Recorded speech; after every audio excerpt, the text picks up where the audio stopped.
I greet you all mothers.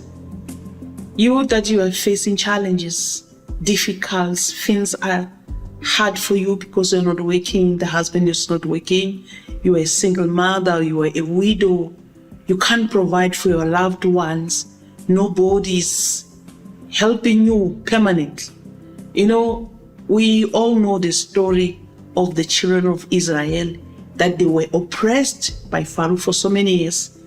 But there is this great decision that they have taken of calling upon God. They all cry out, and God himself came down to rescue his children.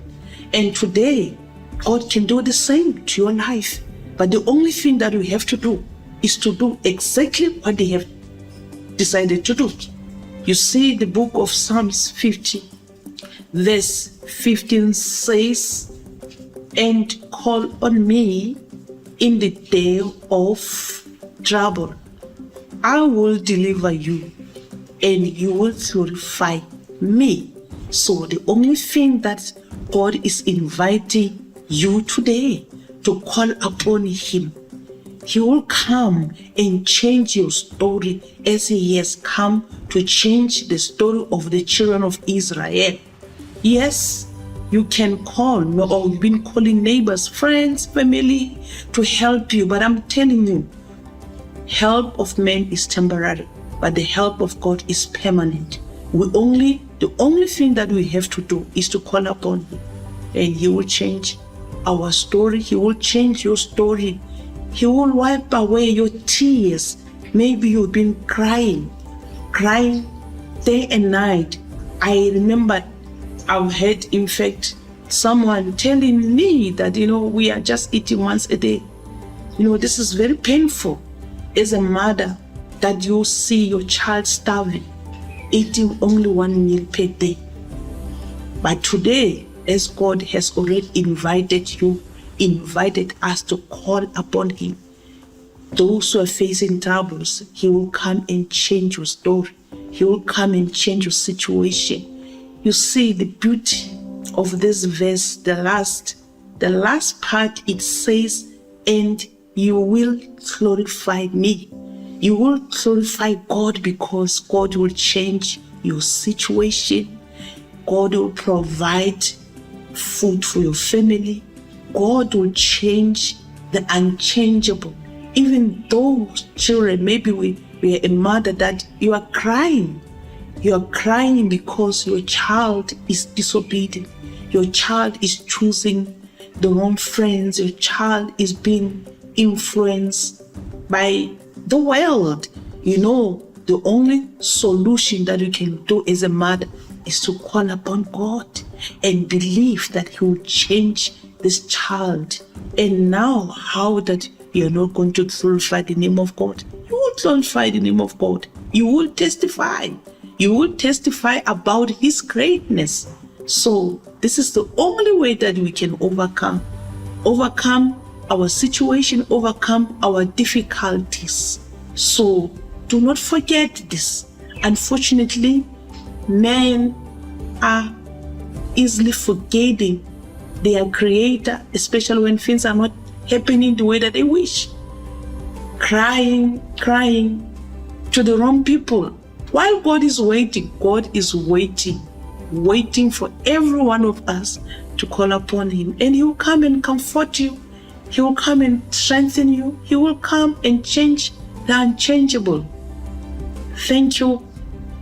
May God strengthen all the mothers.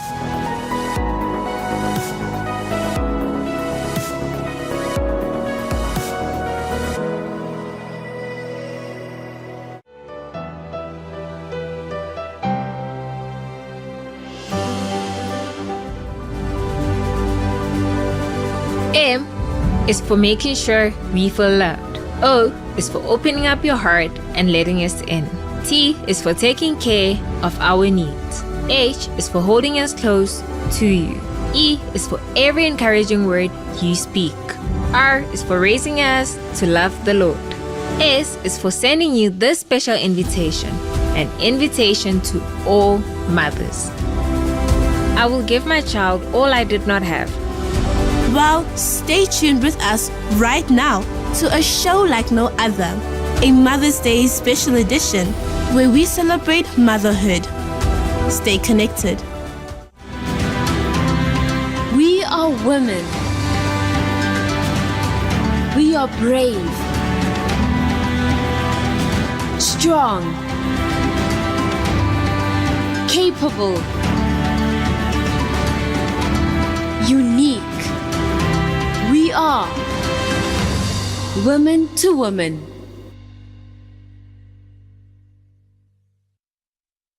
Good afternoon, South Africa. Here we are with a very special show. We called it Mother's Day Special Edition.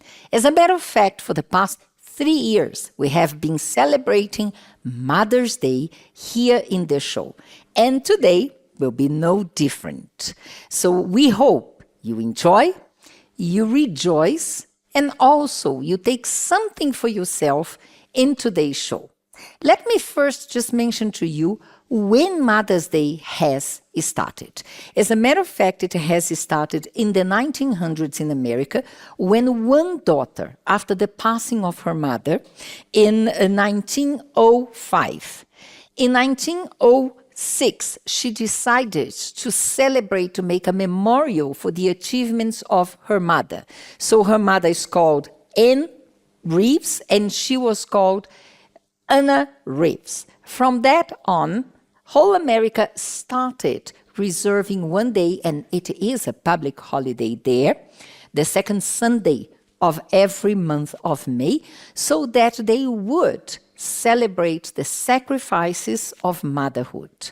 Throughout the world, we celebrate Mother's Day in few countries in different dates.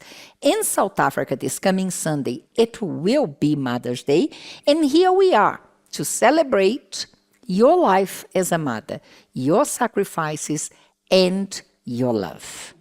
And of course, I brought a mother. And mother to me means sacrifice and give.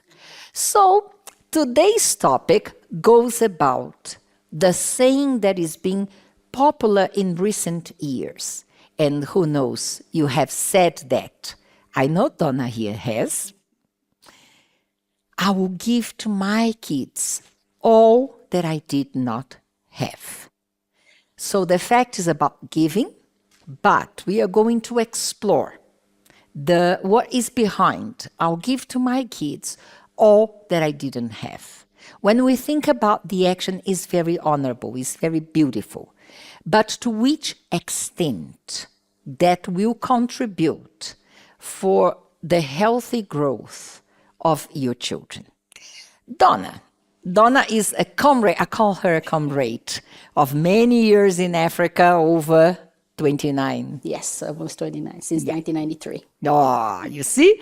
And she is a mother, not a baby, a grown-up man now, though it's her baby for now. Donna, greet our audience. Hello, everyone, and welcome to another Woman to Woman's program. Good to be here. And today she's going to bless you as a mother, from a mother to a mother. Donna, tell me, have you said that I will give to my child all that I didn't have?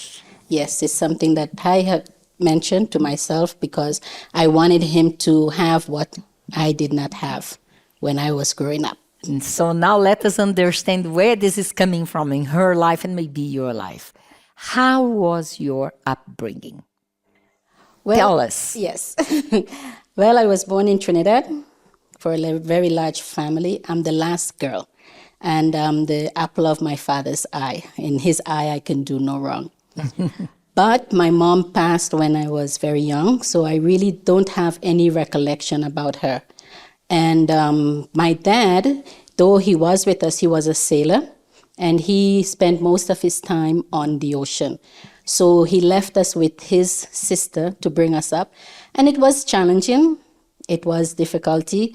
This is why at times I can relate when people say that they were left with relatives. So it always wasn't very pleasant. What is very common in South Africa Yes. and in Africa. Yes. So would you tell us some of the challenges you had? Some of the challenges was like, for instance, when you are with the family, and you are not the biological child. So you get that being put distance. You are considered, you're not really considered. You are sort of like put on the edge. A burden. Yeah, their children are taken care of first. They receive firsthand before you do. So it was more the load upon us from what I can recollect. We had to be going to fetch water, doing our chores. He's still in Trinidad Tobago. Trinidad and Tobago. Yeah. Yeah, during the time that I was there. So after some time, my dad did remarry, and things got a bit better for us. And then he brought us to the States with my stepmother. He initially wanted just the three of us because it's my two brothers and myself. We are the three youngest ones. But he had to get married in order to bring us to the States. And then he brought us to the States, and then our life was a bit better there. What are some of the recollections, the sad recollections you had from the time you were living there? In Trinidad? Yeah. Going hungry? I remember. That's new. We never see Donna crying. It's tough. And it is tough for many mothers out there. And that's the reason why they said, my child will not go through it. I remember when, I don't recall the age I was. It was, you feed a child, but you don't give sufficient. How many children were you in the house? Oh, I can't remember, but it was... From your father, 3. Your We cousins? were the three youngest. The Actually, three youngest. I'm from a big family. 5 with another father and 8 with my father. So we're actually 13. So I'm the last girl. But they were older ones. So these were the ones plus my aunt's children that we were all there together. But I remember one instance where we were fed, but you feed a child, but it's not enough for the child to be satisfied. And I remember I had to take the baby's bottle. And my brother, one of my brothers was there, and he was surprised. He caught me. And I just whispered to him, I'm hungry. Yes. So it wasn't pleasant, but you tend as you grow up to push those things aside, but you tell yourself, the day that I have kids, They will never go it through will this. never pass. So now you moved to the States. Yes. And it was a bit better with your stepmother. Yes, she was a wonderful person. She treated us, she gave us the best. She wasn't someone that, took sides. She treated all 3 of us equally. She never shouted at us. She will call our attention. She will discipline us when they need to, but, she was a wonderful person. She was really a mother. She was a mother, the mother that we did not have. And for her, it was a really sacrifice of love because you were not her kids, but she took you in as her own kids. Exactly. And she treated us as such. And then you made a life for yourself. Yes. You grew up. I grew up. I finished high school. I joined the military, not because I wanted to, but my dad said it would be good. My dad wasn't, when he learned of how we were treated, just to divert a bit, he wasn't really happy with that. But he gave us everything that to make up. And until today, when I call him, How old is he now? he's 97. 97 years old. And his mind is very lucid because he will remember the past. And he has such a deep regret that he had to leave us, and then come up there. He always says he didn't want to come there.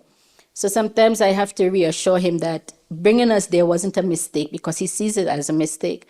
Wasn't a mistake. You did what you had to, and you gave us the opportunity to have a better life. And it was for each one of us, that is the three youngest one of us, to choose to have that better life. So I joined the military. I stayed there for some time, and then I came back out and I began to live my life. And then the Universal Church started, and it was a whole new beginning, because I learned what faith was and how to put faith into practice, a relationship with God. The church became my mother and taught me to be who I am today. So I married in the US, my first husband, and we came to South Africa to do the work of God. And then Jonathan came along. He wasn't planned. But he came along, and I decided that he will not pass what I had passed. And everything that was needed was given to him. After some time, my first husband passed, and I thought... How old was Jonathan? Jonathan was 1 year. He was 1 year old. Yeah, he was 1 year old. So you see yourself, a widow with a 1-year-old boy. Yes. And that feeling, I cannot let him go through what I've been through. Exactly. Because after my first husband had passed, my thought was now to just live for him, to take care of Jonathan, take care of him, make sure his needs are met. And we were in Durban, and I know that every Sunday after the 7:30 we will attend the 7 o'clock service. After that, every Sunday he will go to the beach. I made sure that he had everything. I will take him to brunch. He will eat whatever he wants. We will go to the movies. You started living for him. For him, yes. Because also he was your comfort in those Yes. difficult moments. Now, before we carry on, there is so much more to this story. I'm going to ask one of our wives, mothers, to bless you now with a message.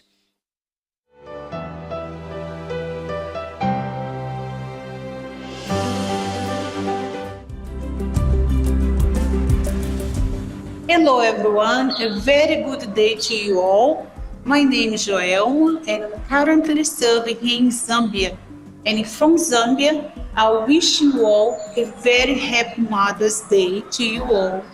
Probably say I don't have much to celebrate today, but I'm telling you, look forward, think positive, use your faith, your trust in God that everything is gonna fall in place. Everything is gonna happen in God's time. You have to do your part as a mother, as a to bless your children, to be positive, and let the rest God will do. And always, Maher, remember the value you have before God. Happy Mother's Day.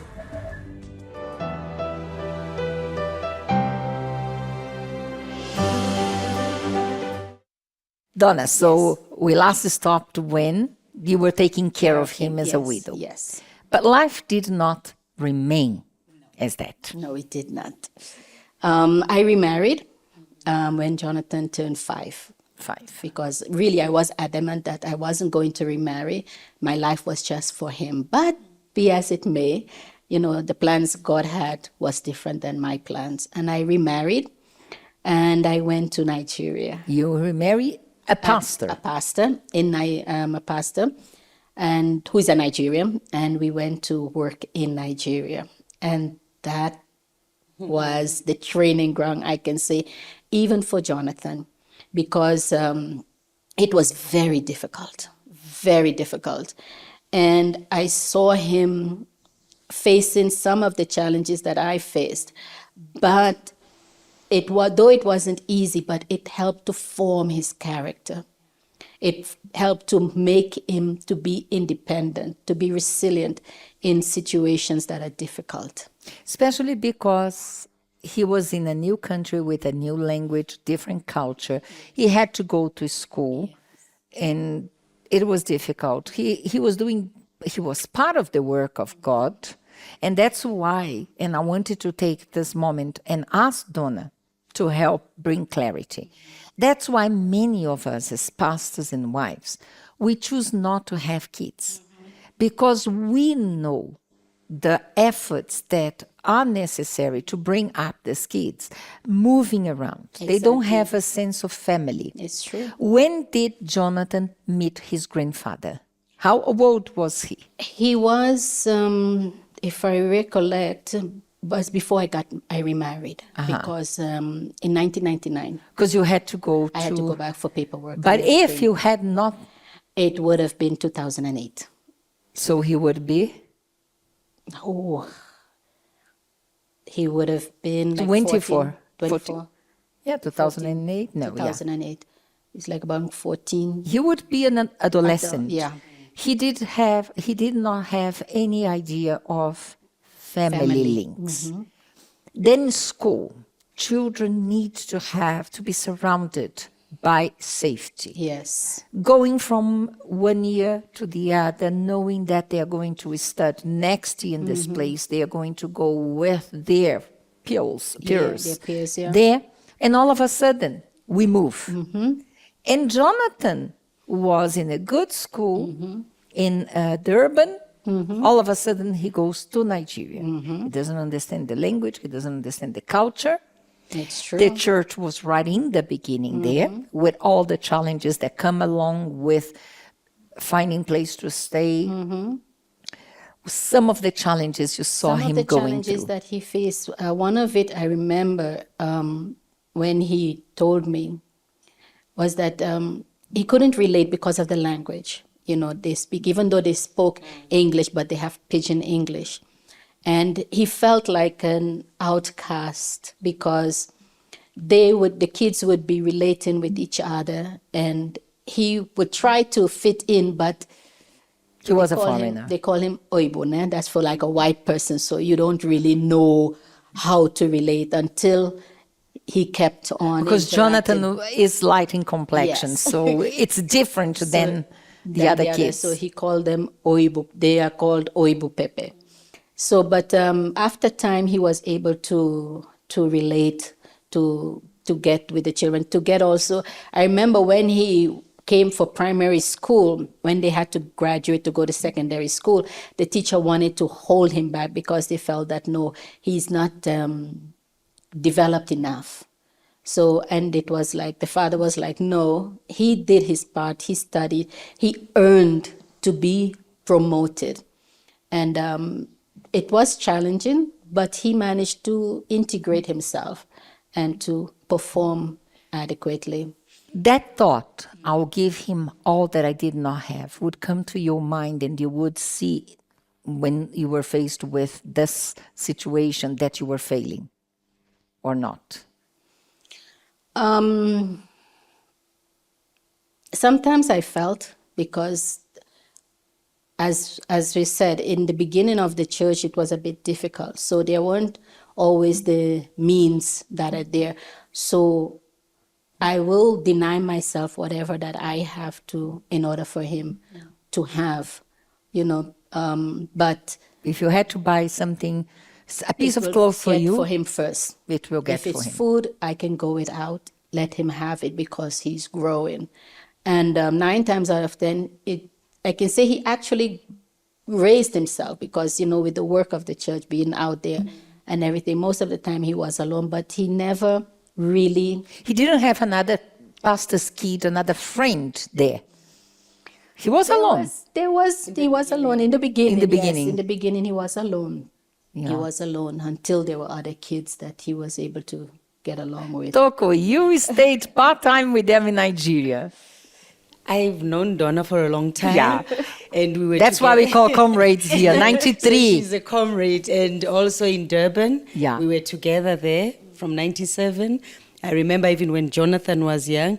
For sure, for her as a parent, as a single mother that time, a widow, it was difficult because Jonathan, that stage, he was very hyper. I remember she had a spatula, She used to carry a spatula Just for Jonathan. I knew that is for Jonathan, you know.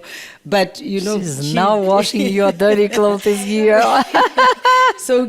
Yes. So kids, you know, they have stages. As Yeah, he of grew, course. then he became something different from what he was. And then they came to Johannesburg again. Yeah. We were together here again. When they were in Nigeria, we went there. I think Jonathan was 8 when I was there. Yeah. And I would even feel for Jonathan, honestly, because in the house it was just myself, Donna, my husband, and her husband, and Jonathan. There was no kid. You know, it was so difficult. But what I had admired in Jonathan was that I remember the first time we arrived, he would say, "Auntie, I'm going to teach you my language." Then I'm like, okay, which language was that? And he said, Pidgin English. I'm from, he would say, what state? I'm a Igbo. He would say, I'm a Igbo. Then I'm like, Jonathan, but you are almost white. You tell me that you are an Igbo. But he embraced that later on. Honestly, he was speaking just like them. I would even say to my husband, my God, will he be able to speak good English later? Because he was speaking only Pidgin English. But you know, he blended. When we would evangelize there, you would see Jonathan giving pamphlets. I remember there was a time that it was a campaign. Then we were all doing something, and he was there selling pure water. Mm-hmm. They call it pure water. It's in the plastic. Yeah. Yeah. They would call it pure water, and he would be there, pure water, pure water. But it was so beautiful because of what he was learning in the house, that this is the sacrifice, and you are part of this sacrifice. So you would see that even though he had challenges in school, but at home, you will see that he's not depressed. He was not a depressed child. And the time I arrived there, Donna had a lot of challenges and, you know, malaria, boils, How many and all that. times? Oh, It was a lot. uncountable times. Did Jonathan ever get malaria? Yes. Oh, shame. There was this way, sort of like rotate around us. When I have it, he'll be fine. When he gets it, I'll be fine. Yes. Malaria, boils. Yes. That was the worst. So And it was, Mrs. M, it was really difficult. There was a time that pastor got sick. Yes. And I said, my God, imagine you had lost a husband, then your husband gets really sick, the second husband gets that sick. I was thinking when she was talking to me about it, I was like, what was in her mind in that moment? You had lost one. And it was not like, I'm sick, it's malaria. It was very serious. Then I was saying, oh, I admire the strength, you know, and all these things. It's because Jonathan was part of it. Jonathan was seeing everything there. But the good thing, what I liked, he was not a depressed child, because it's easy for a child to be depressed when they are in that environment. But because of the teachings from both Pastor Benson and Donna, I think it really helped Jonathan to become even independent and grow and become the man he is Because Pastor Benson today. became his father. He became Yes. his father. He became- Yes. Just like you, he doesn't have much recollection, despite, besides photos and you telling him about his father. He was 1 year old. yeah, but he really clicked with him, and it was as if when you see them, you think that's his biological child. And No, so everyone thinks it's just strange that Now you are reminding me something. One day there in Nigeria, someone asked, you say these are your parents, but why is your color like this? And then Jonathan's answer was like, don't you believe in miracles? we are showing photos of Jonathan then and now, and you will understand. So, if you look at the situation, you went through a lot of hardships as a child, and really in want. Rejection and all those. And you said, my child will not go through that.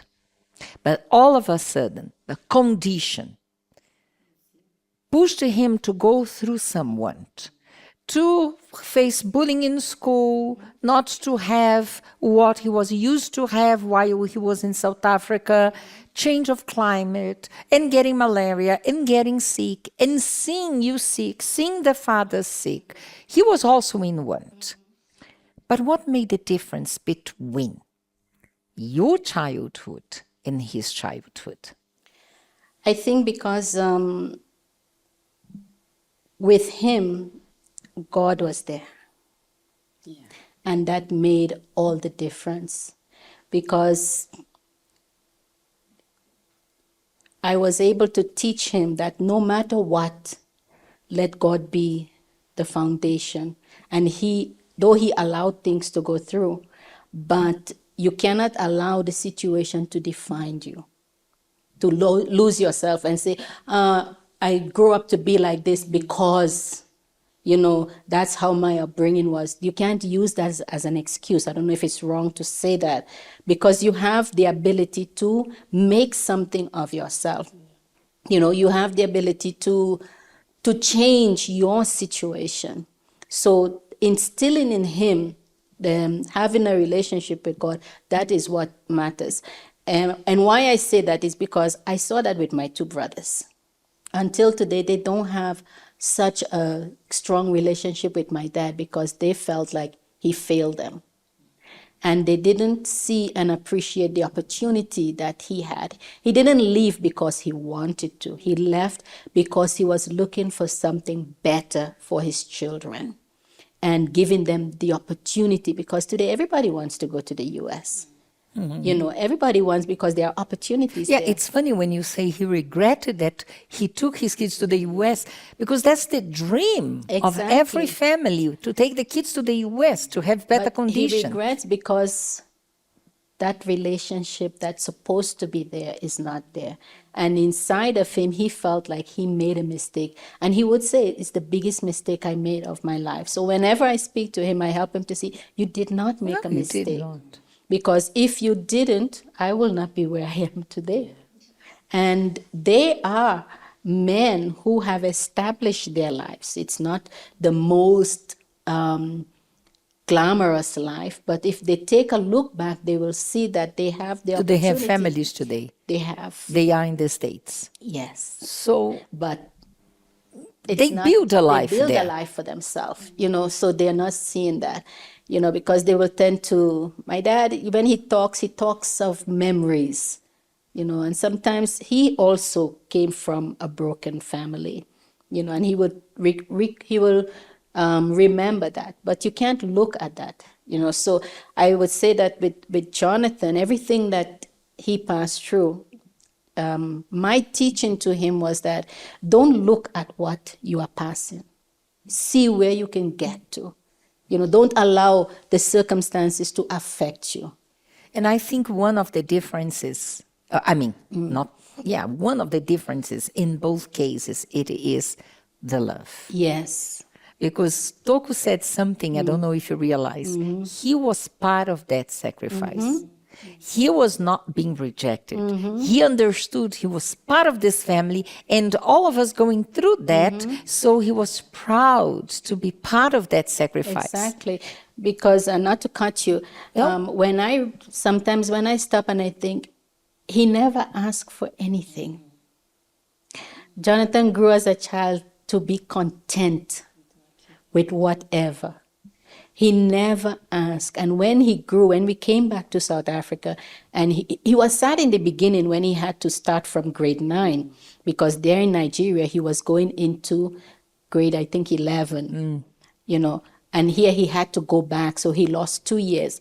And the beginning, he was very sad. But after a while, he said, Mom, it was the best thing for me, because he was able to make friends. He realized that he wasn't being transferred. He wasn't moving Just to around. give a timeline for our audience. So how long did you stay in Nigeria for? 9 years. 9 years. From 2001 to 2010. And then you came then back we to came South back Africa. to South Africa. It's yeah. a new beginning. A new beginning, yes. Even for him. Yes. Because now he was Nigerian. And he had to readapt to being South Africa, the language, the school, the customs, and going back 2 years. And it was challenging for him because he had to learn the local language and he wasn't cutting it.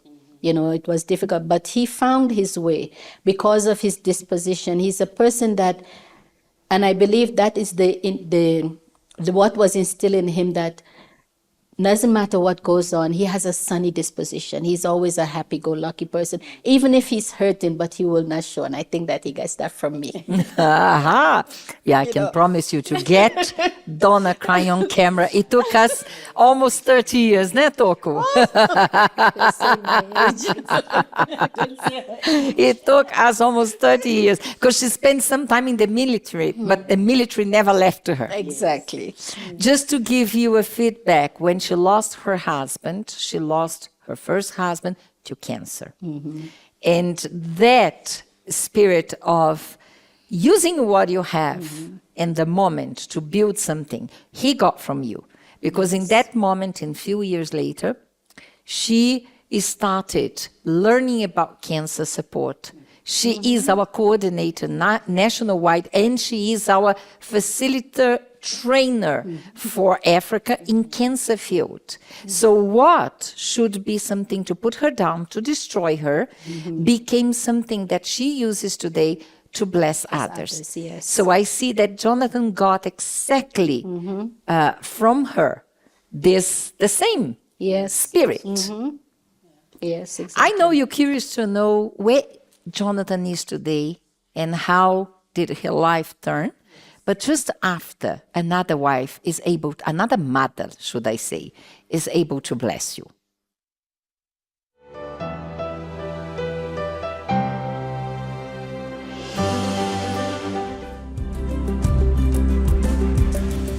Hello, mothers. My message today goes out to all the mothers who say, I bore children, but today it's like I have none. It's like I never had any children. While other children are calling their mothers Happy Mother's Day, no one calls me because my children have abandoned me. I feel alone, abandoned, and you have no one. I want you to know that your job as a mother was to raise them well. You were there to take care of them, to teach them everything they needed to know. You taught them about God. You taught them how to do chores, whatever, how to take care of themselves. You did your part as a mother. So when they grow up now, they start making their own decisions. This is beyond your power. You cannot control this. In life, we reach a stage where we have to be responsible for our own decisions. And when your children reach that stage, you cannot take their blame and start blaming yourself for their failures, for whatever bad decisions they are taking out there. So, if you did your part, it's okay for your children to move on and be okay with that. Don't carry their load. Don't blame yourself for their mistakes. You are not your children. They are not you. You will not live your life for them. They will not live your life for you. While you're at home worrying, having, high blood pressure, worries, they are enjoying themselves because they chose the life that they are living right now. So do not define yourself by the decisions your children are taking. Your job was to raise them and you did your part. So now take care of yourself and continue to pray for them.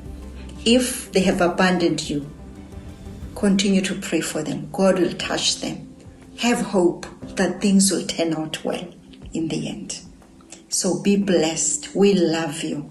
And God loves you unconditionally. Never feel like you are alone in this world. You are loved. Till next time.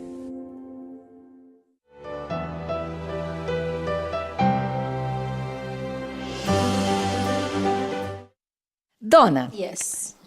So you were in Johannesburg. How old was Jonathan when he came back? He was 14.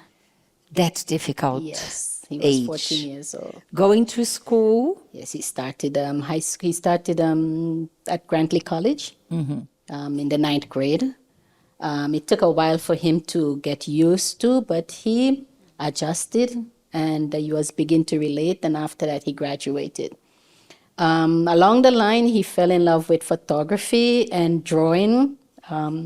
in every mother's eye, he's the best artist and so forth. And then when he matriculated, though he did not follow in his father and my footstep to be on the altar, but he wanted to continue in photography. So he left us after he graduated and went to the States. It was challenging for him there.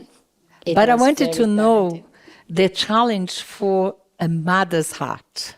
It was hard for me to let him How old was he? When he Left. When he left, he was 18.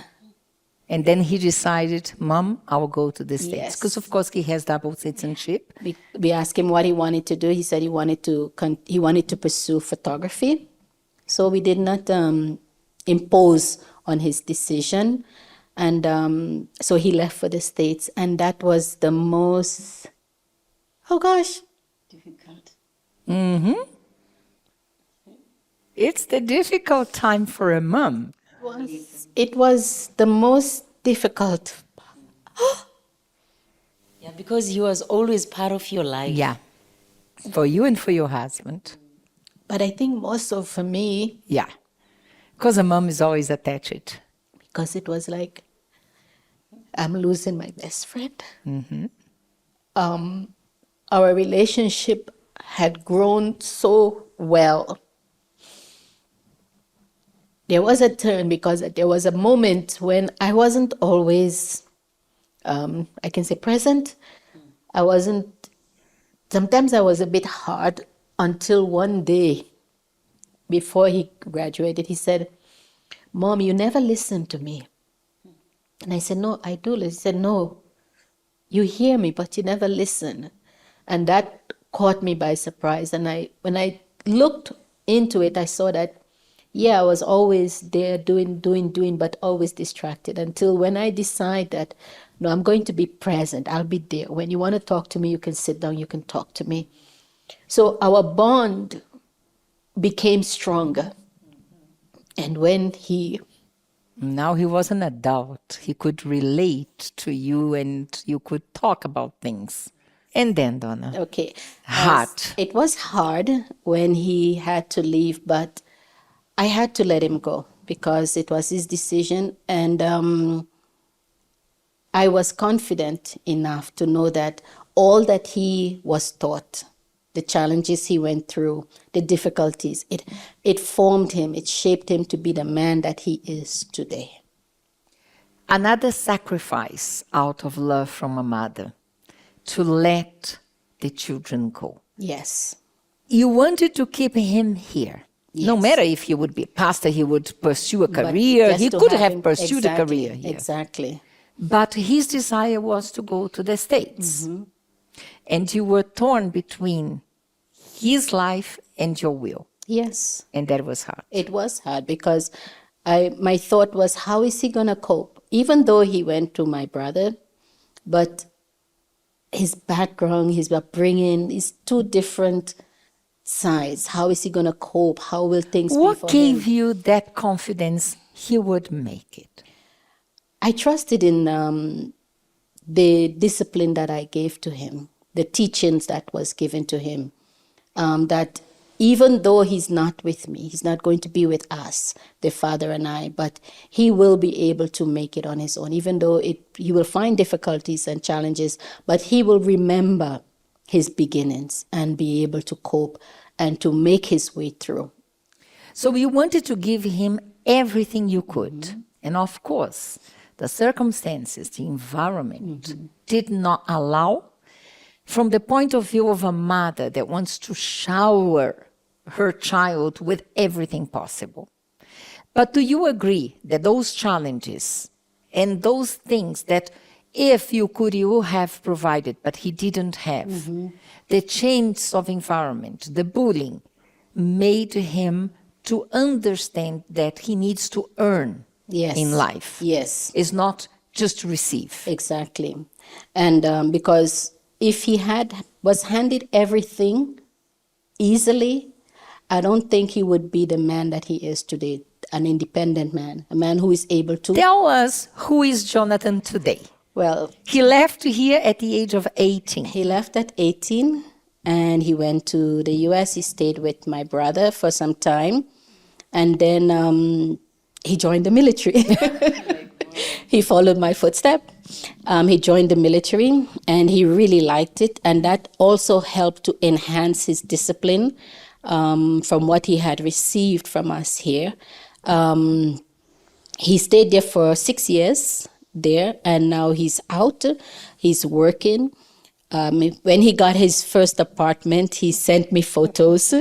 So everything that he was taught and that was instilled in him, I saw it. The day when he went to buy for his apartment, he called me up. He showed me all of that. So he began to be responsible for his life. He is responsible with his finances? Yes, very much so, because we taught him we disciplined him in that sense, that he would receive his pocket money and he would spend it. And then when he wanted something, he will come and ask us. And he was taught that no, you receive your pocket money, separate your tithe, and save. When you want something, you save for it. And the difference we will put. But he had to develop the habit of saving. He had to do his part. And he had to understand that it's not everything that he sees that he will receive.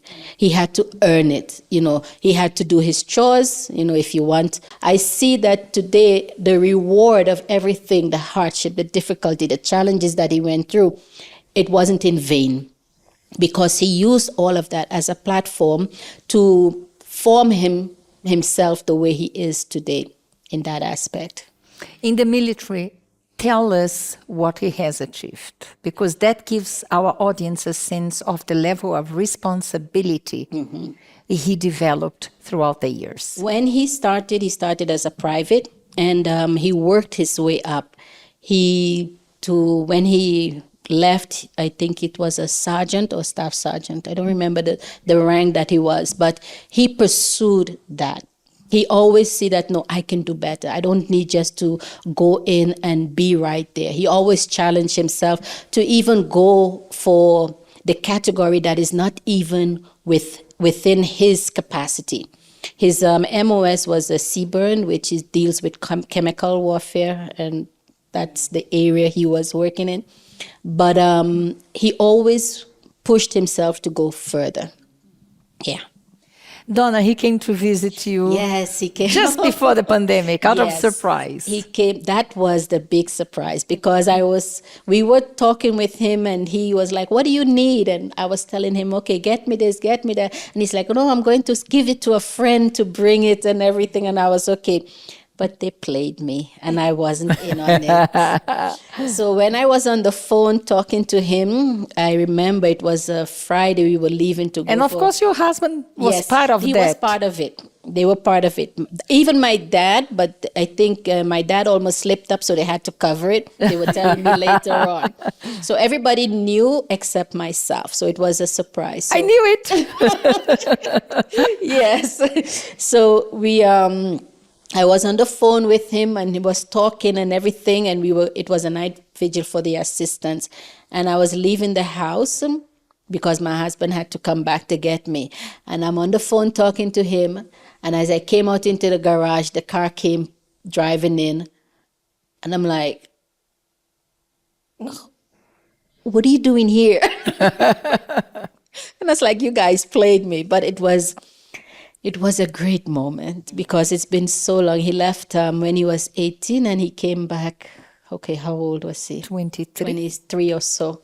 So it was a really defining moment. It was like, and now I had to look up at him. I think the coin dropped. I don't have a child anymore. Now I have a young man, independent young man. Is he God-fearing? I would say he is, because he understands where he's beginning from, that the first food, the first water was from the altar, the clothes on his back. So that is something I always, even until today when I send him a message, I reaffirm that you cannot achieve or get anywhere in life if God is not at the foundation. And God is his foundation. Yes. So he always remember that you must put God first in anything that you're doing. So, Donna, when you looked at him and when you get news from him, because I know he's very close to you, he sends you a message, he sends picture. Can you say that you have actually given him all that you could? Not necessarily what you desired, but what was needed. Yes. I can say I did a good job.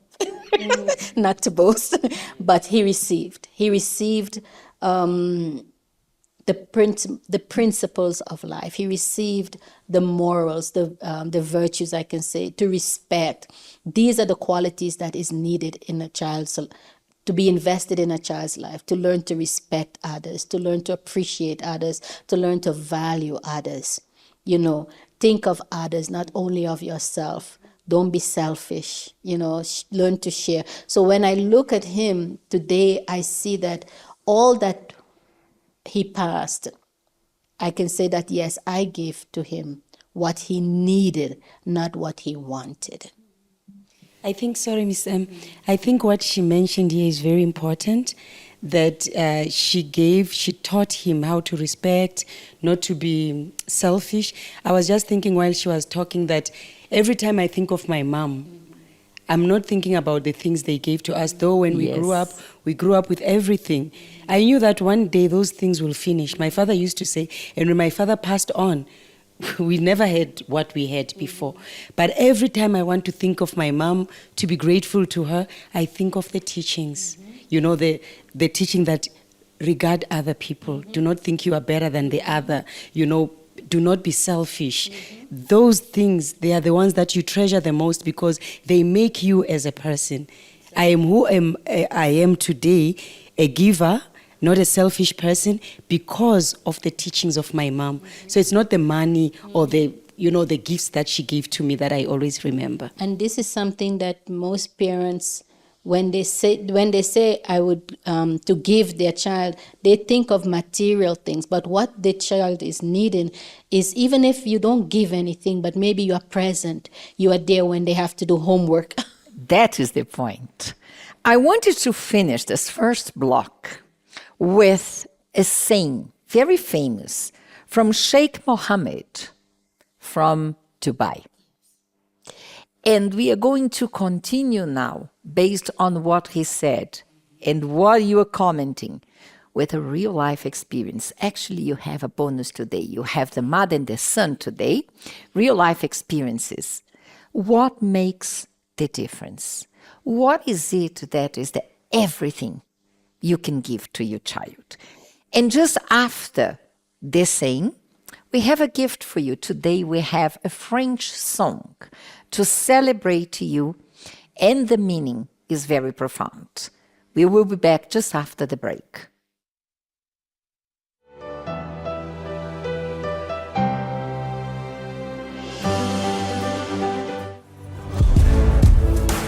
The founder of Dubai, Sheikh Rashid, was asked about the future of his country. He replied, "My grandfather rode a camel. My father rode a camel. I ride a Mercedes. My son rides a Land Rover.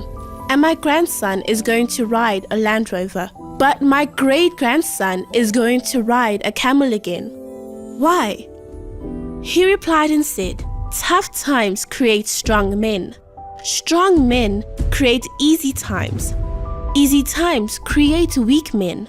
Weak men create difficult times." By Sheikh Mohammed bin Rashid Al Maktoum.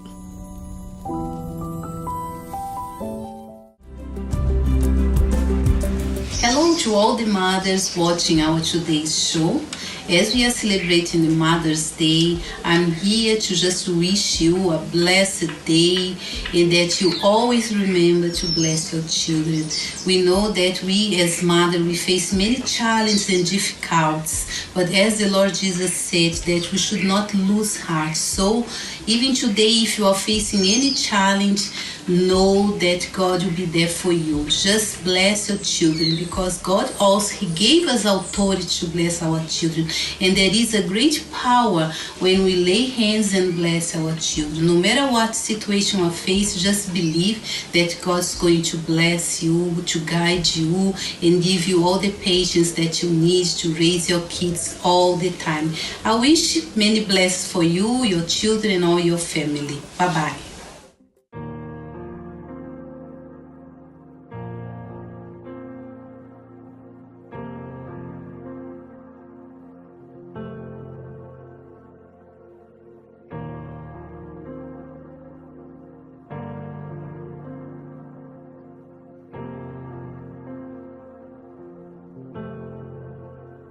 Dieu peut faire infiniment et au-delà, plus que tout ce que nous demandons, imaginons. Ses promesses, oui et amen, se réalise. Sa parole, toujours sûre et certaine, s'accomplira. Car il est puissant, Dieu est puissant. Dieu de l'impossible, je sais qu'il peut tout accomplir, il est sans limite. En lui je peux tout accomplir, tout accomplir. Dieu est grand, majestueux, il règne en roi. Il ordonne et calme les tempêtes, il a tout pouvoir. Par sa force incomparable, il nous soutient. À savoir, tout ce qui était mort revient à la vie. Dieu de l'impossible,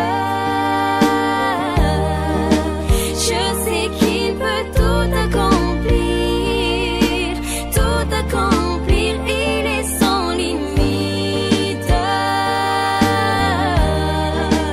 En lui je peux tout accomplir, Dieu de l'impossible. Je sais qu'il peut tout accomplir, il est sans limite. En lui je peux tout accomplir,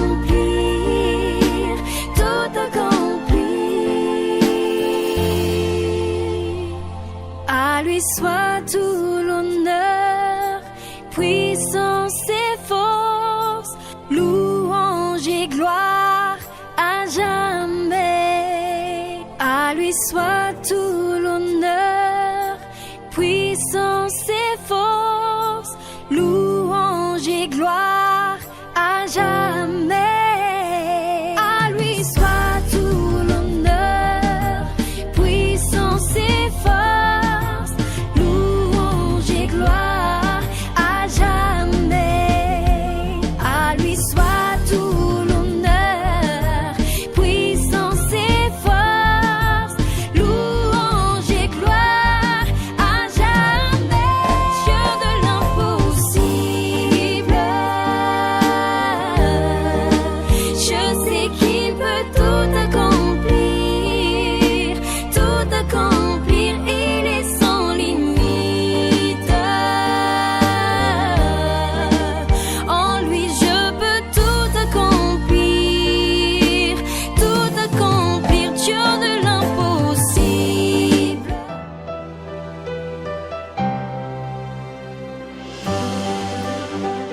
Today is really a special edition of Woman to Woman because many are mothers, but all of us have or have had mothers. So it's dedicated to you. Another blessing in French.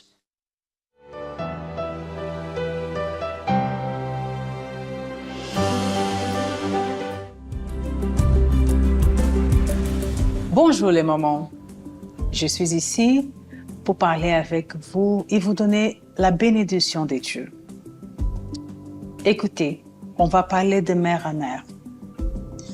Je sais que votre cœur est toujours sur vos enfants. Aucune mère oublie ses enfants. On pense tout le temps à nos enfants. On ne peut pas rester une journée sans penser à nos enfants. Mais pensez que Dieu, comme Père, il nous regarde. Alors Dieu il connaît les larmes que vous versez à cause de vos enfants. À chaque fois que vous avez un problème, à chaque fois que vos enfants ils font quelque chose que vous vexe. Mais attendez en Dieu.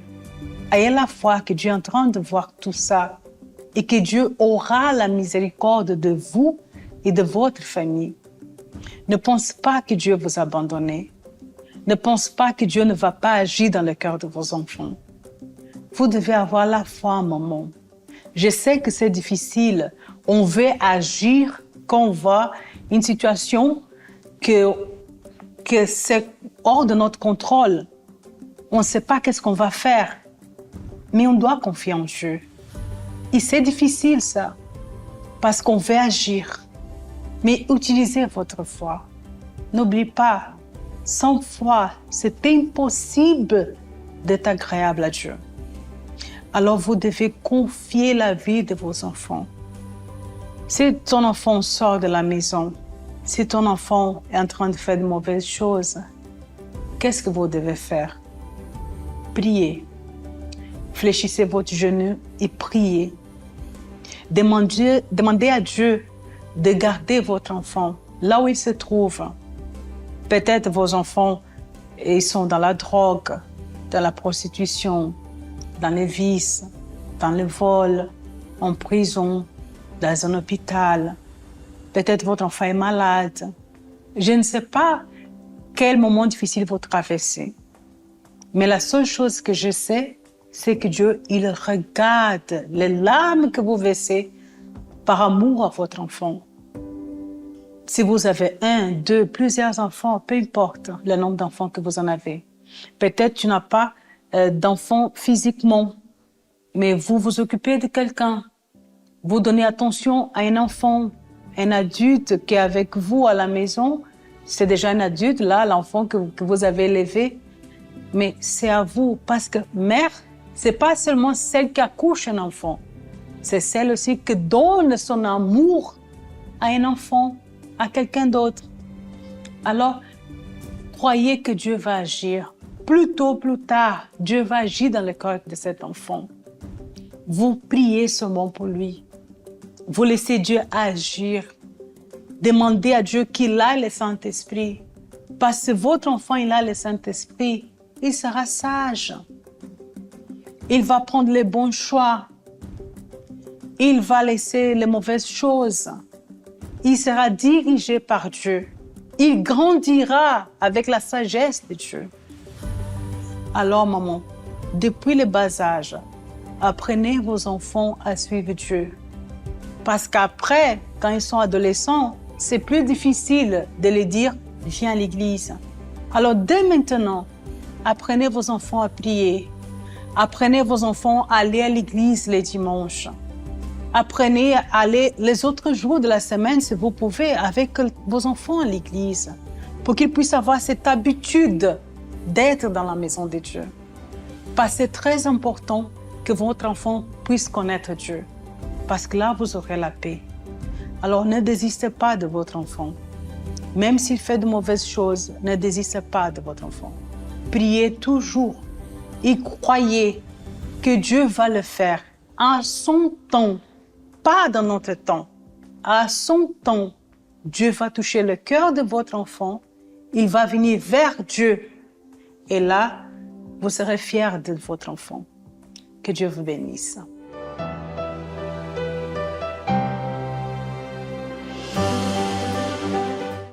Donna, we were talking about something just before the break. And of course, I had to leave for the second part. And to quote the words of Sheikh Mohammed, how true this is. Facility makes us weak, and hardships makes us strong, because we need to find our way through. And that was proven in Jonathan's life, in your life, in our lives. As she said, you remember your mom for the things she taught you, not necessarily what she gave you. Don't you think that many mothers maybe are being carried away with the thought, I will shower him with everything that I didn't have? And the element of being present, as you were saying, it's not there. There were moments you couldn't give him anything. And there were moments you could give him much. Exactly. But you chose not to. Exactly. Talk about that. As I was saying, that what is most important and what the child really needs is when the parent is present in their life. Most kids really are not really wanting material things because they will expire over time. But what will be lasting is when that parent, whether it's a single parent or they have both parents, is present, is involved with what is going on in their life. They have that communication, they talk, they sit down with them, they know what is going on, so that when there's a problem, the child will come to them first and not go to somebody outside. So it's very important to be present. I was just sharing with Togo before. I read something from one mother. She said, my job is 9 to 5, Monday to Friday, because on the evenings I want to be with my children and the weekends with my children. So it shows this mother, this is what is important more than the money that is being made. Yes, it is needed for the needs of the house and they are bringing. But what was important for her is to be present, to instill values that will carry the child along in life. And many times also discipline. Yes. And that was something you highlighted throughout the show, that you had discipline. Yes, without discipline, you are open, you are broken down. You will have no guidance. You will have no structure. So discipline keeps you. It's a boundary. It keeps you from making wrong mistakes. And even if you make the mistakes, you know you can recover from it. It protects you from diverting and going into what will not benefit you, because you will remember the teachings that you have been taught. And you wouldn't want to subject your life to what is wrong that can damage you later on in life. So the discipline is very important. As a mother, and of course Donna work with the youngsters in the church. She works with the girls, she works with the YPG in her church. As a mother, would you say that sometimes mothers are compensating their absence with extracurriculum activities, with material things? Yes, when I talk to the girls and them, for some of them you see that is they are given more material things, put you in the hockey, put you in the sports in the school, put you maybe with music, put you with this, put you with that, but they are not there. So their child is growing up, I can say, broken or without any proper structure. They think that being occupied is what will make them to be responsible citizens later on. But it's not what will help them. Maybe for some, they will compensate on it, they will capitalize on it, but for others, it will be detrimental. It can break the child because they don't have anyone, they don't have the parent there that they need to help them as they grow up in life. Donna, as a mother, from a mother to many mothers out there, what would be your word today for the celebration of Mother's Day in their lives? To you mothers, what I can say is that the most important thing is to be present in your child's life. Listen to them. Yes, today in society, there are a lot of challenges, there are a lot of difficulties, but when you take the time to give of yourself to your child, to listen when they speak, to listen when they are talking to you, not to shut them down, not to shout at them, not to call them names. That you are doing more harm than good. I'm not saying that you have to pet them. I'm not saying that you have to cuddle them, but you treat them as an individual. Be there for them. That is much more than the latest iPhone or the data availability that you give to them, or the latest sneakers or the latest brand of clothing. These things, they will grow out of it, they get old. But your presence will remain with them forever, and they will appreciate the teachings that you give to them. They will value it because you have given them what no one can take away from them. Proof of that, what can you give to Jonathan today? That he doesn't have. Exactly. But he still comes back for the love, for the advice, for the counseling, because he knows those things only you can give him. And they're valuable lessons, yes. It's true. Now, we had a mother's point, and I wanted to share with you God's point in this.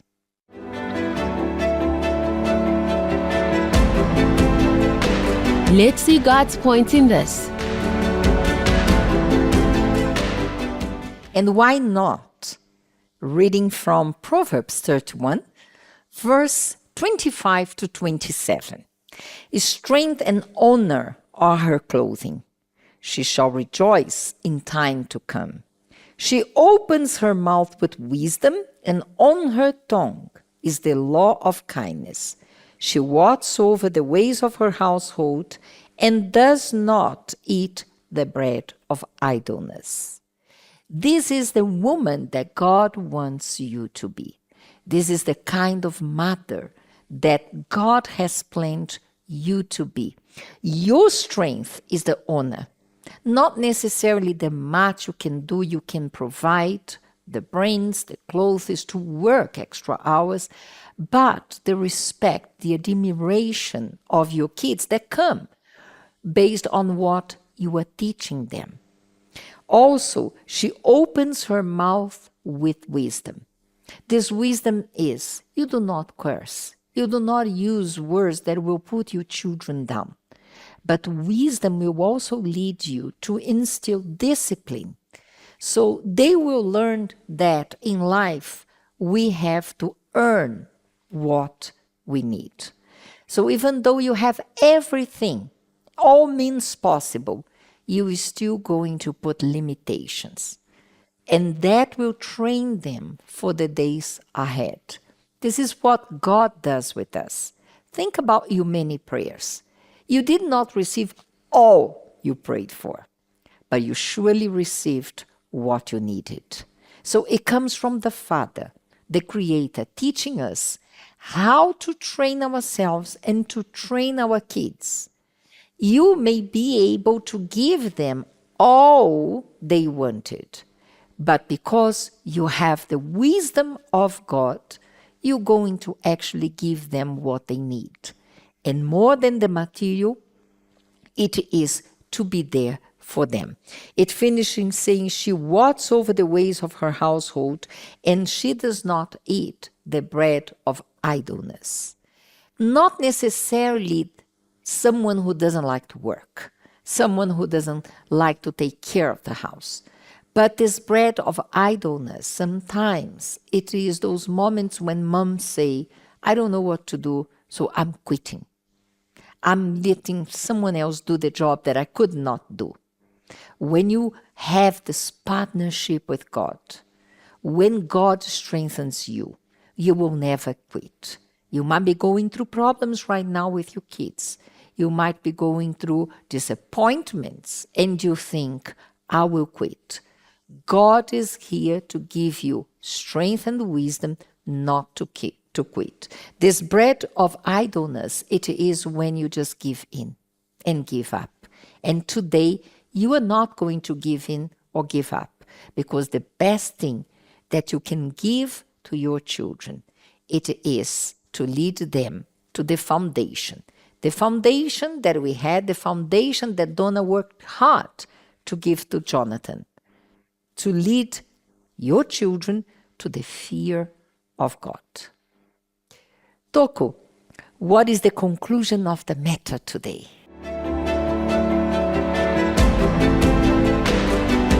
Now for the conclusion of the matter. The conclusion of the matter today, I think you touched on it a bit. A wise woman, the first thing she teaches her children is to fear God. Because once the children fear God, that is a good structure that Donna was talking about. Because a house without a good structure, it won't last. So that's what she focuses on. And also, as you said, you mentioned a lot of things here. It's not that they shouldn't work hard for their kids. They should, but you have to focus on your child rather than on your job or on showering your kid with a lot of gifts. Then morally speaking, you are not in the life of your kid, because sometimes children, they need moral support. My mother is not there. I'm in a very good school.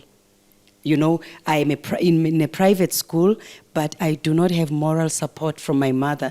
That's where many mothers lose it, because when children are looking for them, they are nowhere to be found because they focused on showering them with gifts.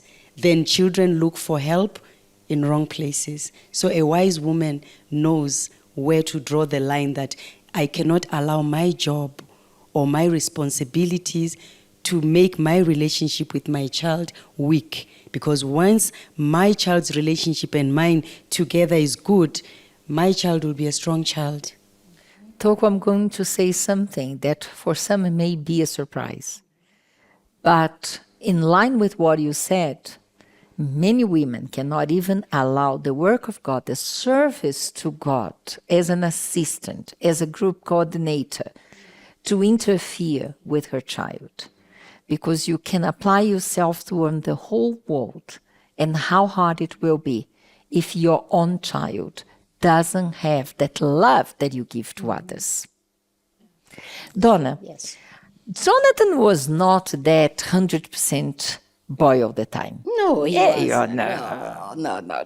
How hard it is for a mother to deal with the failures of a child. And maybe today we have many, we're not talking about merely naughty things. We have many who have to deal with drug abuse, with crime, with depression, with suicidal thoughts. And she is about to give up.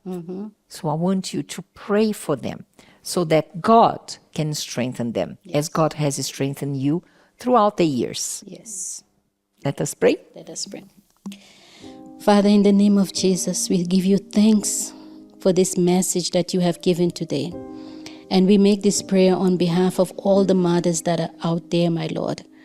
I ask you, Lord, that you will visit the home that is broken, this mother that is facing a child that is addicted, suffering with depression, anxiety, maybe even abuse, this child that is going through but not having the ability to talk to the mother.